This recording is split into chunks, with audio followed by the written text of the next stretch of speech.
I have to have the person in front of me. To somebody I would maybe say, yeah, okay, you put on 2 kilos, but I still love you, or something like that. You know, again, there's not one answer to this.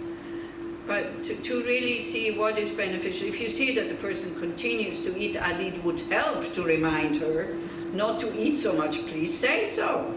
If you really think it will help. That usually doesn't help, does it? Make her happy, or him, in whatever way. Yeah. And also to, you know, for us to see it's not just the body. Come on, I mean, I put on at least 5 kilos in Corona times because I started making cakes. Because nobody came to eat them. So yeah, okay, I can say, oh, wow, but so what, you know? Again, it's my attitude. You're not your body also. It's fine, you know. Okay, so I got lost. Not hurting people, she huh? said. You asked what is the way to achieve. Yeah, this one. She said what? Not hurting people. That's where we were. Yeah, the values, yeah, thank you. Values, yes. Values, this is where we were. So the next step will be helping. Yeah, but you know, attitudes. Values are usually attitudes also, okay? Yeah. Helping people, yeah, if you can.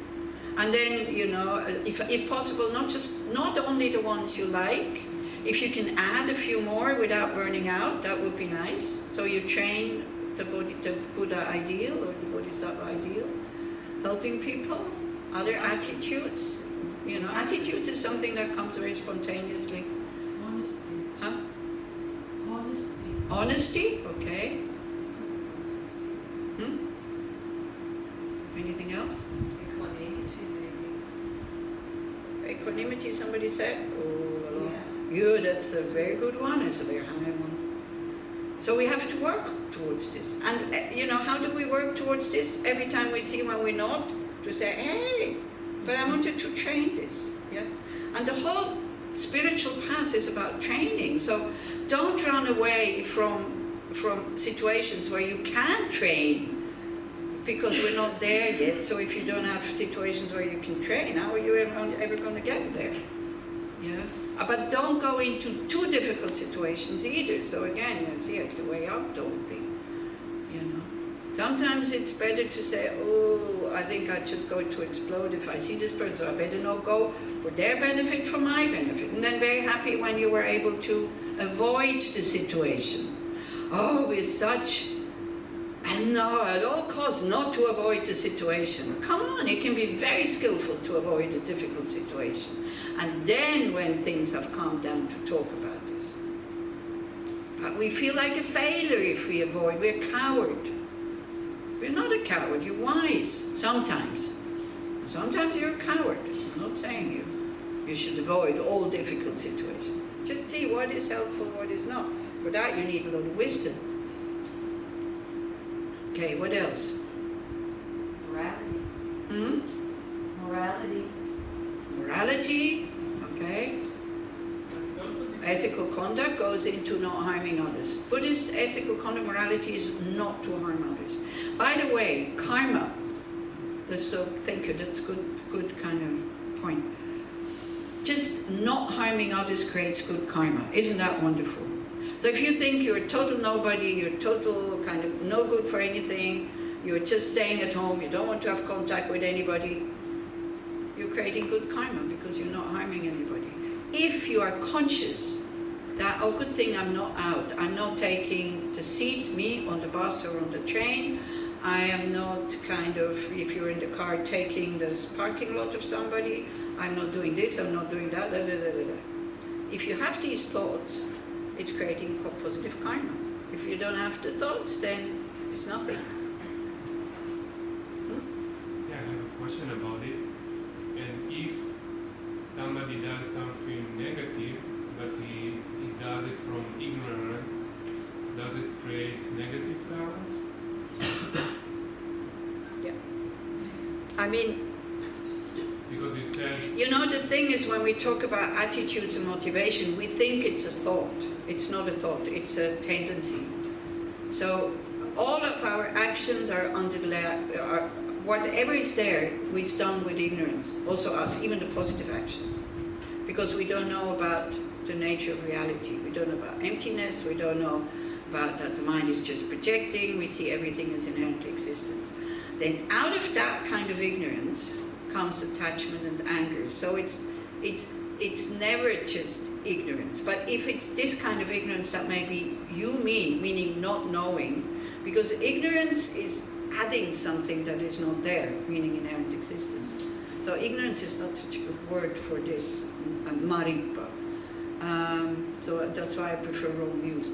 But if I don't know that you are going to be hurt by me saying that, no, it's very little karma. Why? It's a good question. Why? Why is there very little karma?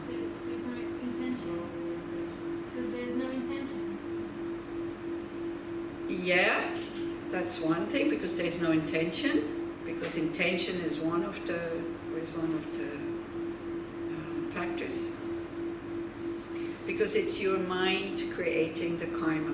There's no Buddha looking and saying, "Oh, Shuki's nasty. I will throw on him a double portion of negative potential." It's your mind. And when your mind knows, but again, not, before I do the action, oh, it's not good to lie, I don't like to be lied on, blah, blah, blah, this one I'm not going to lie, not like this. But if the same thing is done to you, and you're getting hurt, then you know that it hurts. And then when you do it to others, you get, that's it, that's how the negative or positive imprint is created. That's how karma works. This is why we are responsible, I was in Samoa I was in South Pacific for 2.5 years. If you think that this is the dream of your life, it's not worthwhile. I just wasted a lot of time. Luckily then I met Buddhism in Nepal after coming out of the South Pacific. And in Samoa at that time, it's also 40 years ago, people would share everything with each other. So of course, they shared their, I was living in their house, it's huts mostly. Living in their huts, I ate with them and all this. They didn't want any money because everything is for everybody. So I had my backpack, of course, because I was traveling. And at one point, somebody was going through it and I got upset. I said, "What are you doing?" And he said, "I'm looking do you have something I can use?" If he would have found something, he wouldn't have created negative karma.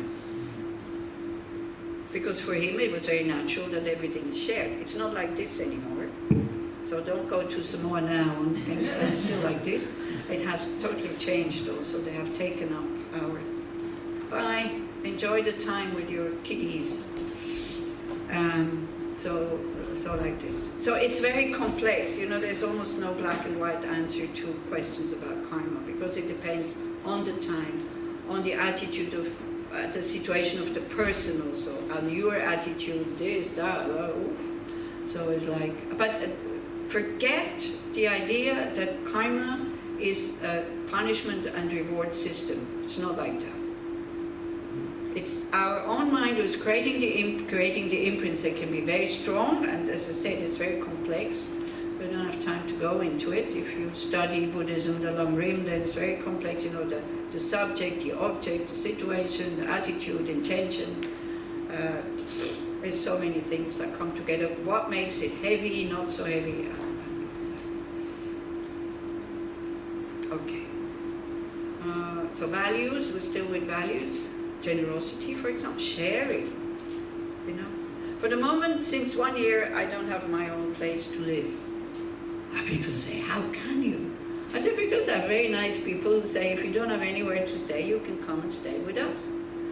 So if we would start doing that with our big apartments and whatever, then also it would be better for nature. Because I don't see the point of renting a place for half of the year I'm not there. Not just for the money I'm not spending, but for taking the space. You need to be flexible. It's not so easy. At the beginning I was worried and I started to plan, I'll be there then. Now I just see the situations just present themselves in Switzerland. So it's a very free life, but it comes with uncertainty. And we don't like uncertainty so much, so it's like, generosity, sharing, and really generosity is also not taking too much of the environment, really being careful with resources, like, do we need all this light? Maybe, I don't know, probably because it's quite dark, but at home also, air conditioning, do I need it, do I not need it, all these kind of things, to really start to think about this is part of generosity. And then you create positive karma. Even if people say you're stupid, it doesn't work because look, everybody else is always putting on the air conditioner, blah, blah, blah. It's like, then you go, it doesn't matter, I do it, for example. People would think that you are not using the electricity because you are not generous and don't want to spend money. You want to hold your money and don't use the Yeah, air conditioner. that's okay, but then that's their attitude, it's not yours. Of course. You can explain and you can say, no, it's not about this. I have enough money to pay for this and this. Like money also is funny because at one point, with the mobile phones in Switzerland, some are very expensive, some are less expensive. So there were people selling this stuff in the street, and so they said, oh, but ours is much more cheap. I said, I don't care. I can pay for the one I have. So why would I want the cheapest one? But this is another attitude. Oh, it has to be cheap and good. Well, it doesn't exist. There's only Indians who say, Madam, this cheap and best. Ah, yeah, it's not true. For those who have been to India, you must have heard this kind of argument of somebody wanting to sell something to you that you also want to buy or whatever. Madam, this cheap and best. Yeah, yeah. So it's not true. Okay, but coming back to the 4 of power. So karma, so karma is created maybe just briefly. You need to have an intention, you do the action, you have an object, you finish the action. Okay? And so you have 3 of body, 4 of speech, and 3 of mind.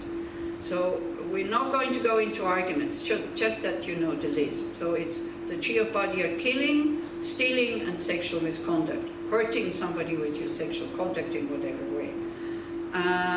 Stealing is clear, killing is also clear, yeah?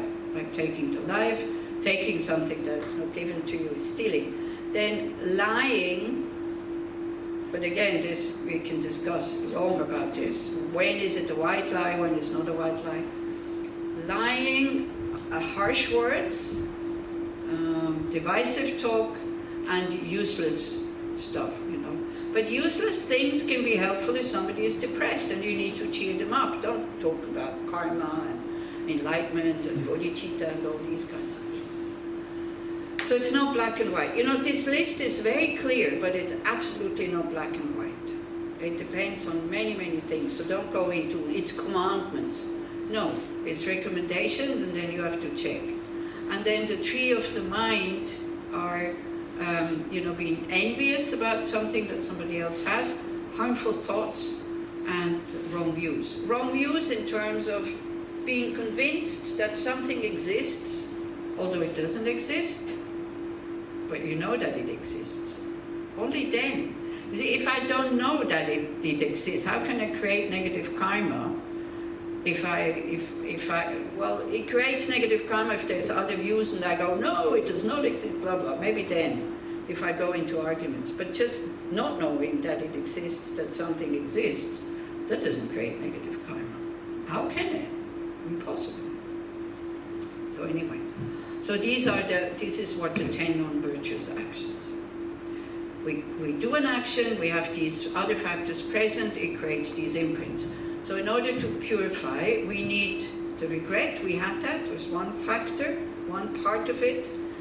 Then, in order to do this, again, this is, I think, psychologically speaking for the mind, because you're not taking a pill. And even taking a pill, if you have trust that taking the pill is going to help, it will definitely help better, because we all know about placebo, okay? So, we take refuge, meaning we trust the Buddha's teachings that what I'm going to do now is going to purify my imprints. Because it's all mental, because it's all projection. But you cannot have trust, superficial trust, by saying, oh, I trust, but underneath you don't trust at all. It's not going to work. This trust has to be developed also. How does trust in the Buddha's teachings get developed? By studying and practicing, in no other way. Not looking at others who are Buddhists and saying, oh, they behave in such a nice way, I trust the Buddha's teachings. Nah, you can also see Buddhists who behave in a terrible way. It's funny how always one expects from Buddhists that they behave impeccably. Because otherwise I don't have trust in Buddhism. You never hear people say in Switzerland when somebody misbehaves, oh, but they're Christians. But if it's somebody from the group, oh, but they're Buddhists. This is a what? It's like, I think it's as if people who are not totally have developed this trust in Buddhism by studying and practicing, they need good examples. Otherwise they won't develop the trust. So if you are a Buddhist, wow, you have a big responsibility to behave in a good way so that you become an inspiration for people. And not to be so stiff on your views and no, there is no critical and blah blah, go into arguments about this. No, be kind. Yeah, it's a big responsibility. People will, and especially, it's the only groups I know is Buddhist groups. There's lots of arguments all the time, lots of fighting. So it's so uninspiring, I tell you. It is so uninspiring. But it is, isn't it? There is arguments.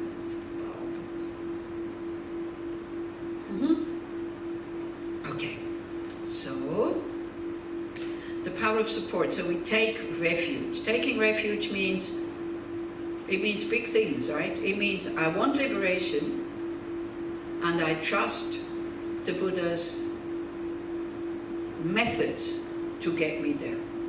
Then you take refuge. For that you need to know these methods. You need to study. And it's not being done in one morning. And you need to apply it. Giving your life a direction that you're very clear. This is where I want to go. And kind of being fed up. I don't want to be under the influence of my negative emotions anymore. This has to be very strong without identifying with understanding I can get rid of these negative emotions without destroying myself. This is why it's never good to say I am angry, because if you destroy anger, your I is gone also. It's more there's anger in the mind. Then we have a handle on this. That there's something else that is there that can serve as an antidote. So refuge. Then if it's these kind of practices, also we generate bodhicitta. It's not just for me, but it's also for other beings. But if you just do it on a very general way and you know, Mahayana is too much and you'd rather do like the Pali tradition system, I think it's okay not to use that. Just to say, I'm purifying because I don't want to suffer. So when I don't suffer, I don't harm others. Something like that. If I'm saying this, I'm sure Lama Zopa Rinpoche, if he would have hair, it would stand on end. If I'm saying these kinds of things. But anyway. So, don't go too... Although the more you go heavy, the quicker you advance also. This is the thing. Sometimes we're too careful about this whole thing. Okay. So we kind of...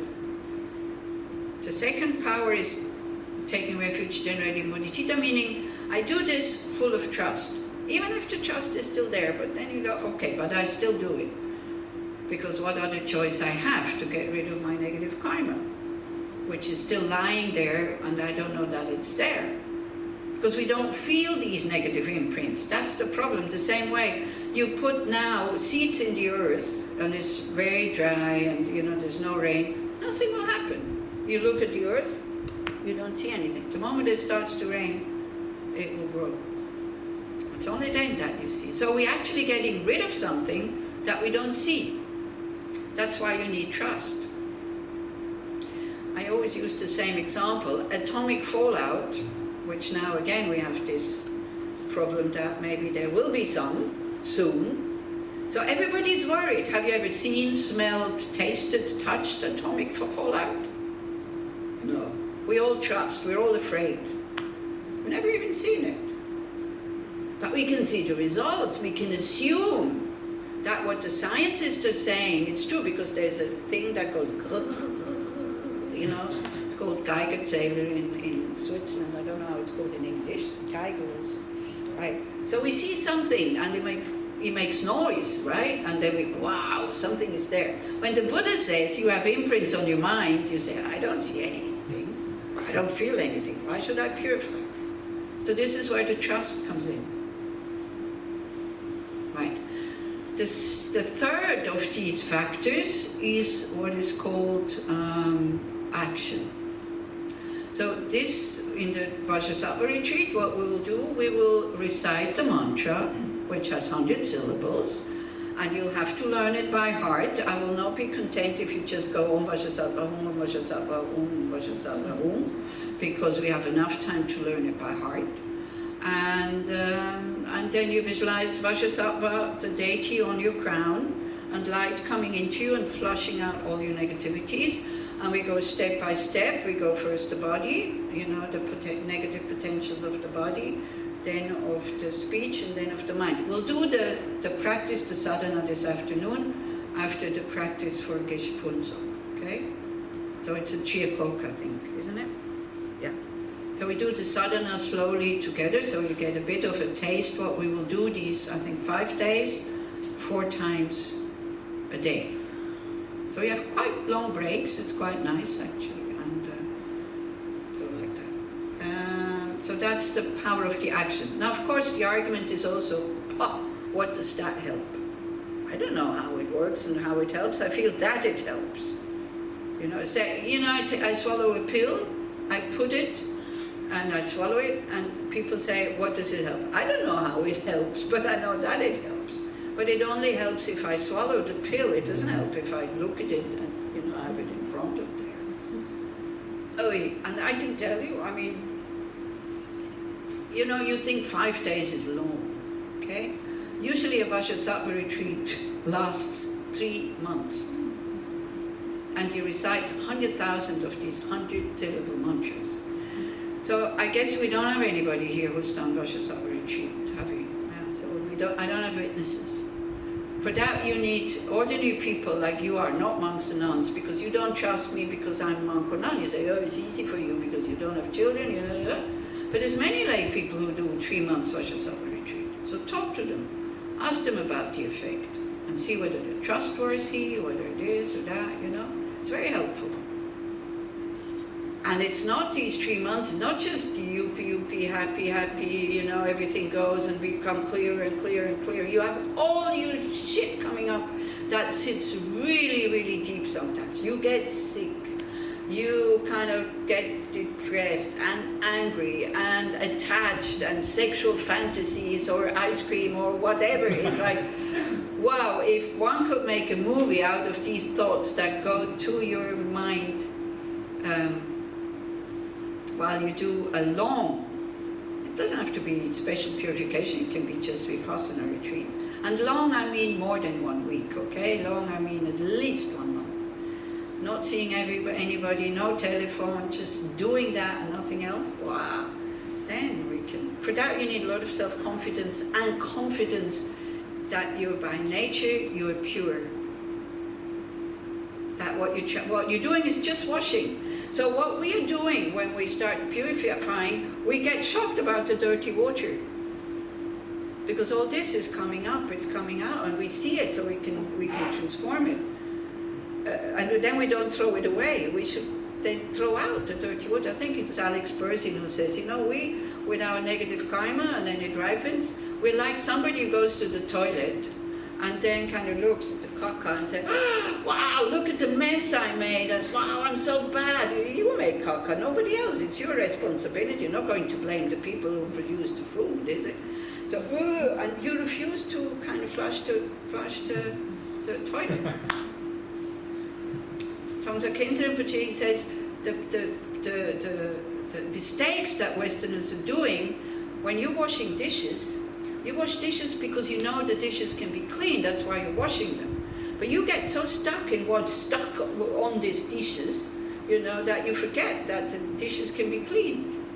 It doesn't matter what is sticking on it. It doesn't matter what comes up. Main point is that when it comes up, and you're not creating more negative karma, because that's what we're doing with karma. When negative karma ripens, very often we create more negative karma because we react in an unskillful way. So it comes up, you're angry at the person next to you, but you're not saying anything. And then the anger dies away because you're not buying into it. Or you have sexual fantasies, you have them, but there is no partner and nothing, and you have taken vows of no sexual conduct, and you sit it out, and it disappears. This is what happens with desire. If you sit it out, which is difficult, it will leave you alone after a long time. But it will leave you out. It will leave you alone after a long time. If you don't sit it out, you create more desire. Because why? It's very logical again. Because why we follow desire is because we're looking for lasting happiness. But that object doesn't give it. So we consume, and there's still no happiness. So of course it creates more desire because we think, oh, it wasn't enough. I need more of it. We're not thinking it here. You see, if we would think it here, we would understand this is stupid. How can there be lasting happiness in ice cream? But it's instincts, tendencies, habits that we have created, wrong views, beliefs. And then that make us act. And then we can't resist. So why be angry at ourselves? Just be compassionate. Yeah? Where am I with my talk here? About 4 opponent powers? Power of the action. Okay. So many people say, how is this going to work just to mantras? Why don't I go out into society and as an action to repay, or to kind of even out the negativities I did and do some good to society? Yes, of course you can do that. But what happens then? What do you think? What's the danger?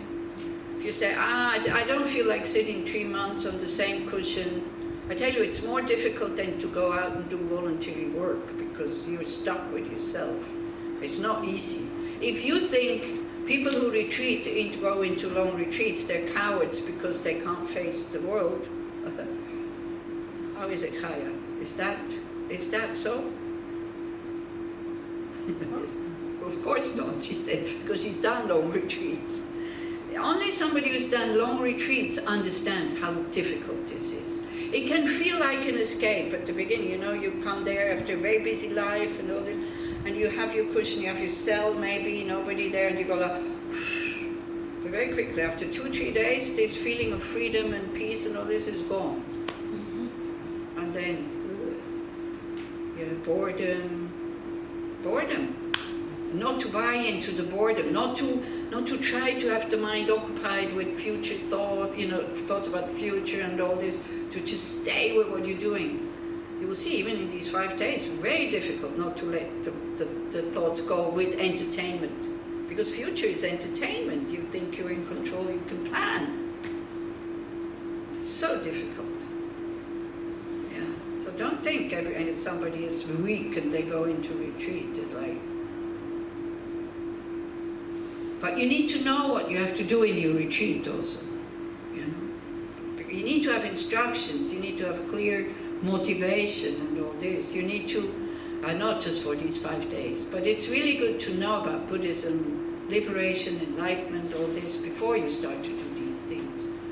Not like the whole text, I almost said, by heart. But to understand the principles of why you're doing this and the principles of liberation, like cessation and enlightenment. So the danger of going out into society and doing good things is you want others to be grateful. You want them to see that, wow, look, what a good person. Because you're not saying, oh, thank you very much for allowing me to help you because I'm purifying my negative karma. You're not saying that. If you would be honest, then you would have to say thank you to the people who let you do something positive to them. But no, we want gratitude and acknowledgement and blah, blah, and all this. Now, people don't cooperate with you, then we're getting angry and blah, blah. And if you're getting angry in voluntary work, you react. If you're getting angry in your retreat, how, what do you